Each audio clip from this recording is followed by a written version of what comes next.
Assalamualaikum warahmatullahi wabarakatuh.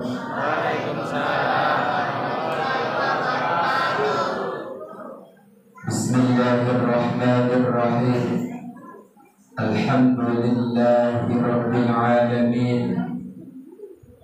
Wa bihi nasta'inu ala umuri dunya waddin.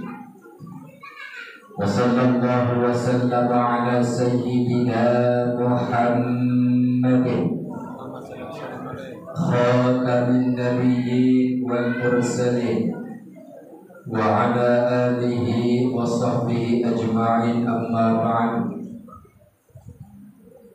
Qala Allah ta'ala fi kitabihil karim,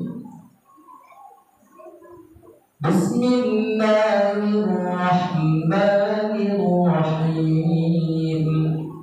Ya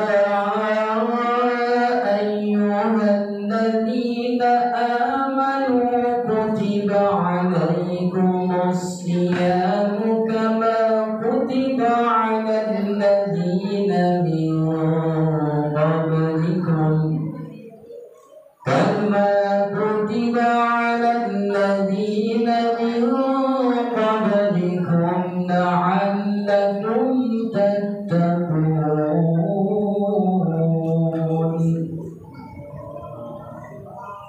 Qala an-nabiy sallallahu alaihi wasallam, man shoma ramadhana imanan wa ihtisaban ghufira lahu ma taqaddama min dhanbihi. Wa fi riwayatin ukhra, man qama ramadhana imanan wa ihtisaban ghufira lahu ma taqaddama min dhanbihi, ay kama jaa fil hadits. Shadaqallahu al-alim wa sadaqa rasuluhul karim wa nahnu ala dhalika minasy syahidin asy-syakirin. Yang sama-sama kita hormati dan kita muliakan kedua DKM Musholla Al-Ikhlas beserta segenap jajarannya. Mudah-mudahan Subhanahu wa ta'ala senantiasa memberikan kekuatan baik jasmani maupun rohaniyahnya, dan mudah-mudahan Allah Subhanahu wa ta'ala panjangkan umurnya, dilapangkan rezekinya, dan senantiasa mendapatkan perlindungan dari Allah Subhanahu wa ta'ala. Amin. Dan juga kepada seluruh jamaah sholat tarawih yang hadir pada malam hari ini, mudah-mudahan Allah Subhanahu wa ta'ala turunkan maghfirah, turunkan rahmah, dan turunkan keberkahan kepada kita semuanya. Amin. Puji syukur senantiasa kita panjatkan kehadiran Allah Subhanahu wa ta'ala yang telah memberikan berbagai macam kenikmatan kepada kita semuanya, terutama nikmat iman dan Islam. Alhamdulillah, sampai detik ini masih tetap eksis bersemayam di dalam hati sanubari kita semuanya. Mudah-mudahan menetap hingga kita meninggalkan dunia fana menuju kehadiran Allah Subhanahu wa ta'ala.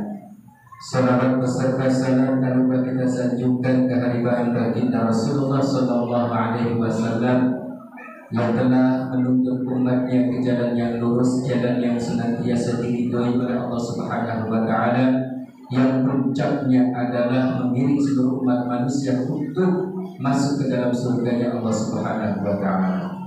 Dan beruntunglah bagi umat yang mengikuti jejak dan langkahnya sehingga kelak yaumul qiyamah akan diakui sebagai umatnya yang sekaligus mendapatkan syafaatul uzma dari baginda Rasulullah sallallahu alaihi wasallam. Mudah-mudahan kita termasuk di dalamnya. Amin.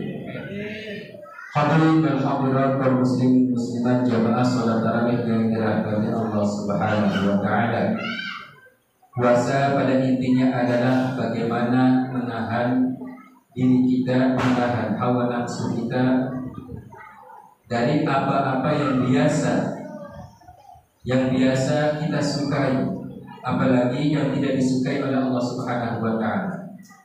Maka bagaimana bulan puasa ini teruslah kita menahan diri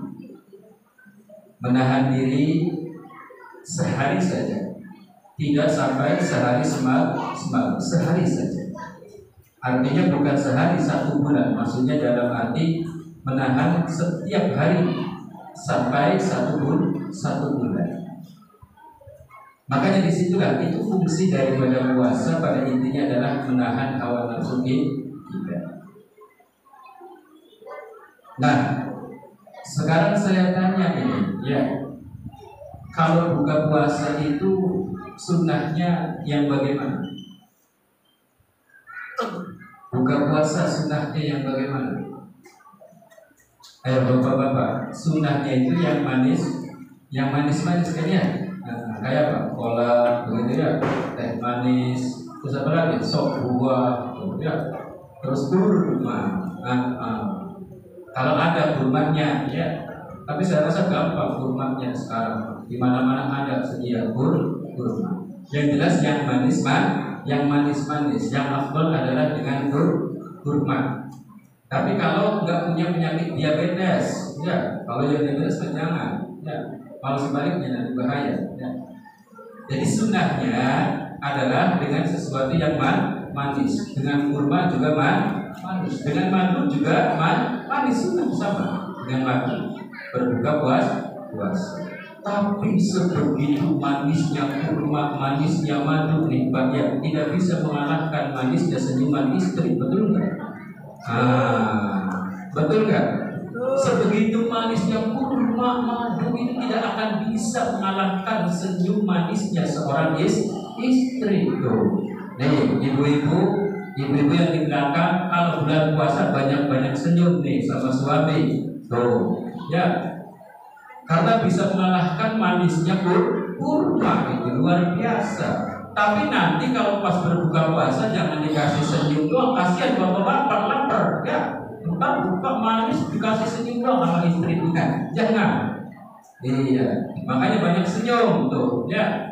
Jangan cemberut, ya. Bulan puasa cemberut sama suami, jangan, nggak boleh, ya. Harus banyak senyum. Kenapa harus banyak senyum? Karena bisa jadi kalau ibu-ibu di rumah sama suaminya cemberut terus, ingat, di luar sana itu masih banyak wanita-wanita yang siap tersenyum terus sama bapak-bapak, betul nggak? Iya, makanya jangan cemberut terus. Gitu.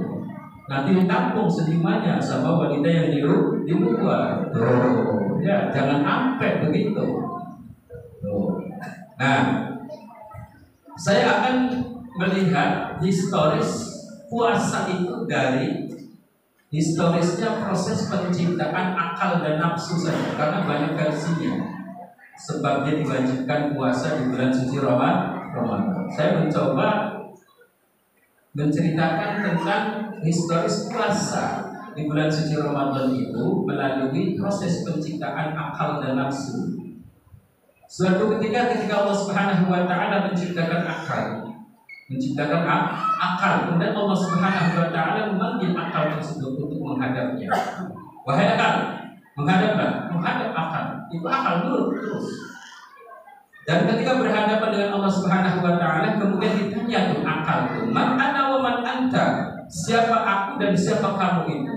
Akal jawab. "Anta rabbi wa ana 'abduka dhaif." Saya, engkau adalah Tuhanku dan aku adalah hambamu yang dhaif, hambamu yang lemah. Itu akal. Karena Allah Subhanahu wa taala setiap menciptakan itu berpasang-pasangan. Ada laki-laki, ada perempuan, ada siang, ada malam, ada hitam, ada putih. Maka ada akal, ada nafsu. Berpasang-pasangan. Maka tatkala Allah Subhanahu wa taala menciptakan nafsu, kemudian nafsu itu dipanggil. Kalau digambarkan itu, kalau diilustrasikan, nafsu ketika dipanggil itu kayak kucing garong. Melotot dia. Melotot dia. Padahal Allah sama Allah itu nafsu dipanggil, "Wahai nafsu, menghadaplah." Melotot kayak kucing garong. Melotot aja. Bahkan kencang suaranya, kucing garong langsung nengok, matanya pun melotot. Nama kucing garong.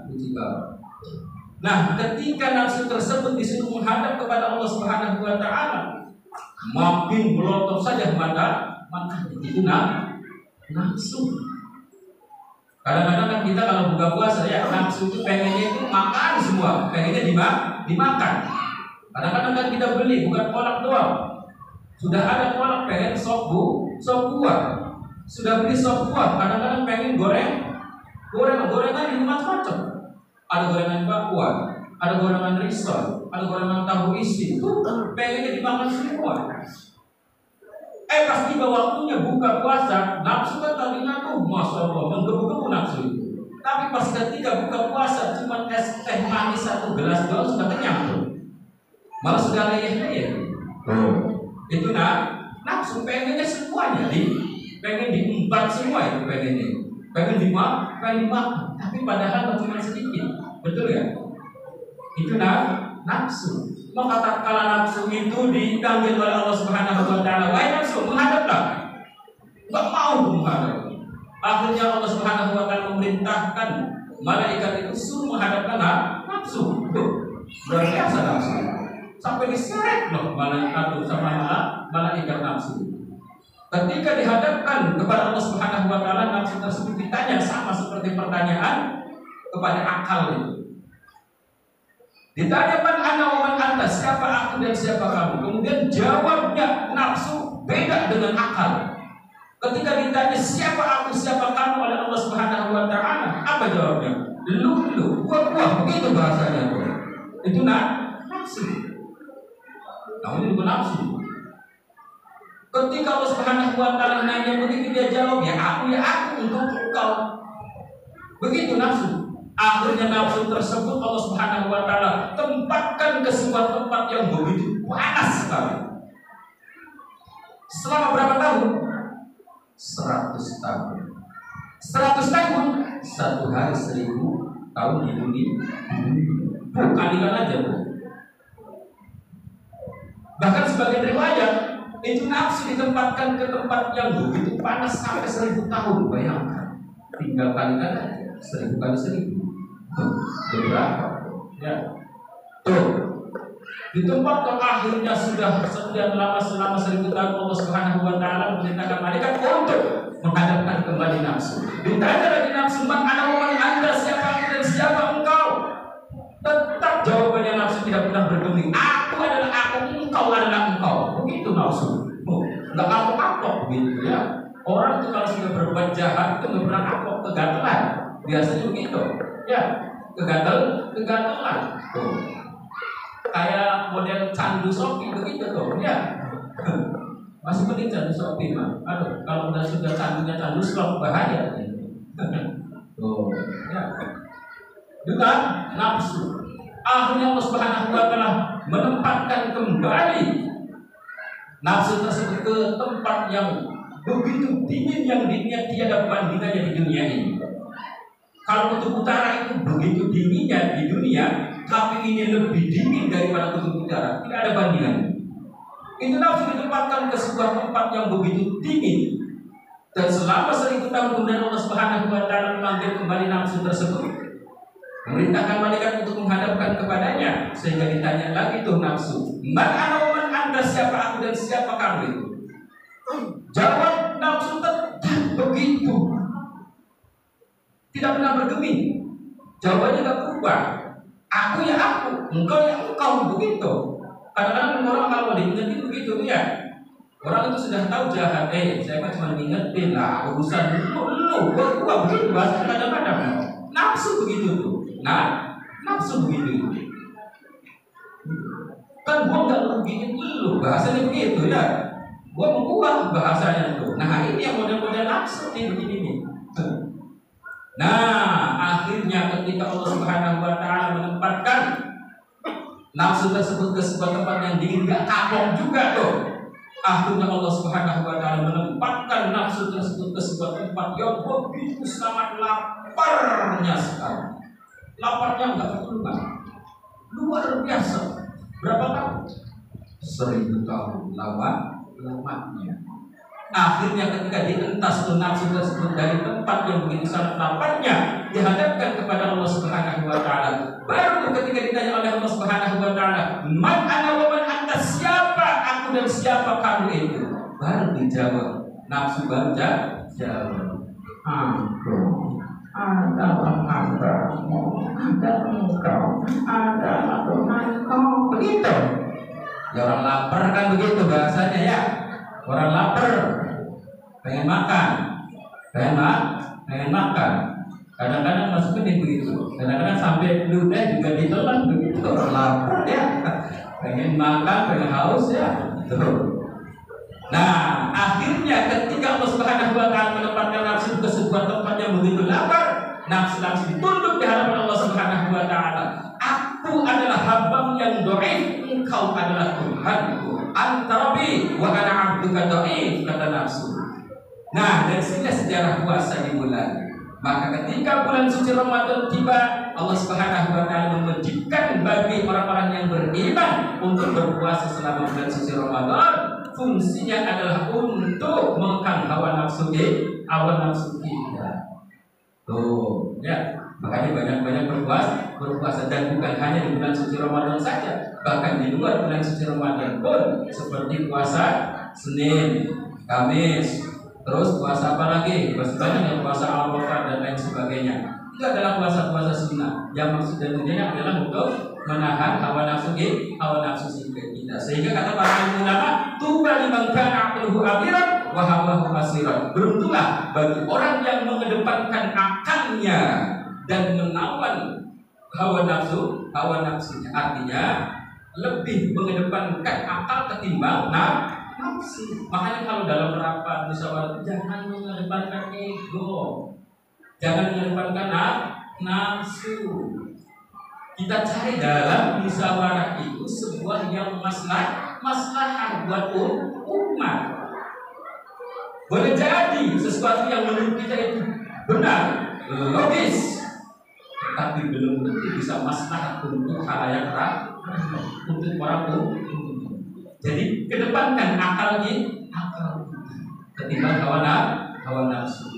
Maka mudah-mudahan kita di bulan suci Ramadan ini mampu menahan hawa nafsu kita, mengendalikan hawa nafsu kita dari sesuatu yang dilarang oleh Allah Subhanahu wa taala. Dan mudah-mudahan puasa kita lancar, sukses tanpa Fatihah. Sukses. Amin amin ya rabbal alamin. Mungkin itu saja sedikit dari saya. Mudah-mudahan bisa bermanfaat bagi semuanya, khususnya bagi saya pribadi. Kurang dan lebihnya mohon maaf yang sebesar-besarnya. Akhir kalam, billahi taufiq wal hidayah wal 'afwu minkum. Wassalamualaikum warahmatullahi wabarakatuh.